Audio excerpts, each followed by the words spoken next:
I want to talk to Alex in New York. Cool.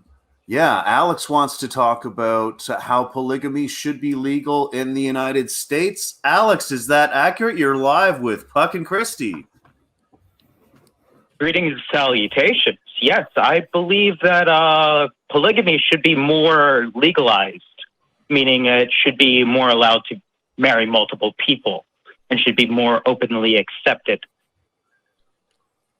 No, I absolutely agree. I think that marriage equality involves poly relationships being able to be legally identified and validated in the exact same ways as monogamous relationships. But walk me through your pitch. That was I honestly have never really understood a reason as to why there shouldn't be. We could easily make, we meaning the United States government, could easily make more money the more marriages. So it's just a little bit extra money in the financial, So that and it's an important piece of equality, I think. Think about people happy. When folks are applying for bank loans, when folks are applying to live in a house together, when folks are trying to get insurance through their business, their employer, and all of these kinds of things. You're only allowed to have one spouse in those situations, and it causes meaningful discrimination against people who are in committed, loving, egalitarian relationships, but that don't have that marriage certificate. Yeah, I'm with you there. I really understood it. I think we have to be careful to divorce polygamy from the odious association with child marriage that we see sometimes in certain churches. If that could be done, then absolutely, I don't see any moral objection to more than one person getting married to more than one person. I mean, that'd be a tough sell to make. But Alex, how do you think we would be able to separate those two? Can we? Between marriage and religion? Or between the association is when a lot of people hear polygamy. When I hear polygamy, the first thing I think of is the grown man with three wives, one of whom is 15, one is 17, and one is 20, and have never dated anyone else than the person that they were, quote unquote, assigned to. And that I think a lot of people make that distinction, whether it's fair or not. So how do you think we might combat that? The terminology is definitely a problem here, Alex. I hear that. Oh, yeah. There's definitely a problem in that case. I think the current legal, to my understanding, from my memory, the current legal age of consent with parental consent is 16 in the U.S. It varies by state, if I'm not mistaken, which, if we're going to talk about 100%. How to build this from the ground up, there are a lot of changes we might make, but. Yeah, for sure. I would just say blanket statement, religion isn't really needed to have a marriage.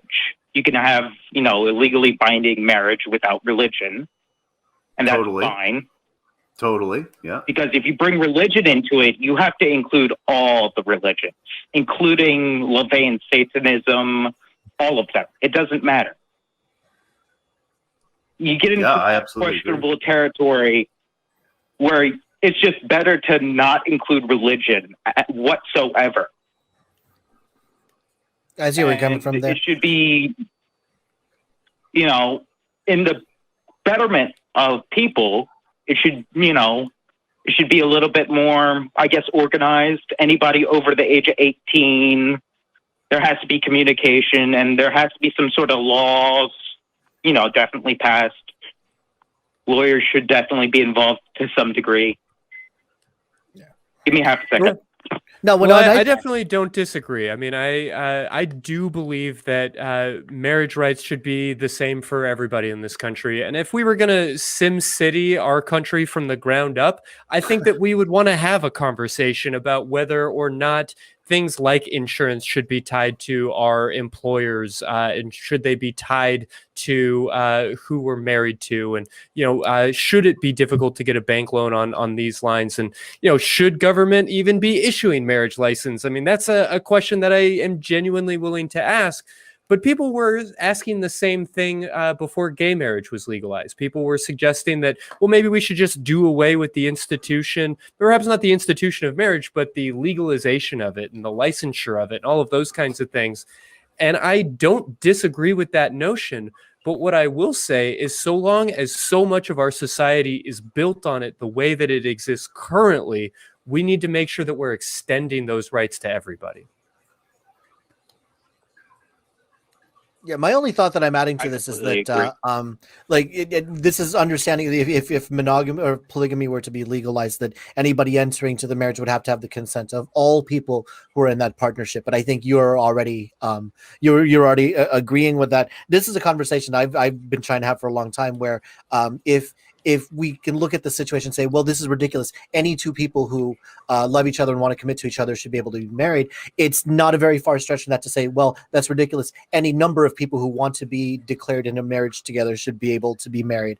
There's some sticky points in the finer lines of legislation, but I don't see that that's anything we can't work around. What's happening though is I don't think there's a really big social push for it yet. It's not like there's crowds of triads who are storming the courthouses demanding that this happen. And I think that by having conversations like this, we're normalizing the idea more, and we're getting the idea out of people's head that it's just about an old man and 3 teenage girls. Now it's about, this is what poly relationships actually look like. These are 3-4 people that want to commit to each other, have a household together. Let's let them get married. Fair to say. I'm also not put that better than I did, Puff. Thank you. I'm also also not Go ahead, big Alex. fan of how outlawed it is in certain states. Like, it's just straight up illegal to be in a polygamous relationship. Yeah, and I mean, there are still places where you can get into pretty incredible trouble for infidelity and these kinds of things. And what the role of government in enforcing morality ought to be is a very, very big question. But I think we can, at the very least, agree that we should be basing those rules and basing that discussion on reason, on logic, and not on a bunch of ancient poetry from agricultural societies. Thank you for this. Was a great subject to talk about. I completely agree. Yeah, absolutely. We want to start with as many freedoms as possible and limit them based on good reasons, right? Like there's no reason why 3 or 4 adults shouldn't be able to share a home and share a relationship and share a bed. The government should have nothing to do with that. Absolutely. Mm-hmm. Yeah, and unless I saw a demonstrated reason why something should be illegal, well, then it probably shouldn't. If anything, they should be encouraged to get married, If they want that, they should be allowed to have that right. I couldn't agree more, Alex. I couldn't agree more. Is there any final thoughts you'd like to leave us with? I'm good. Awesome. Well, thank you very much. Appreciate your time. I'm glad I got awesome. to work with it. Mm-hmm. That was right on point. An absolute pleasure. Awesome. Cool. You have a great night, Alex.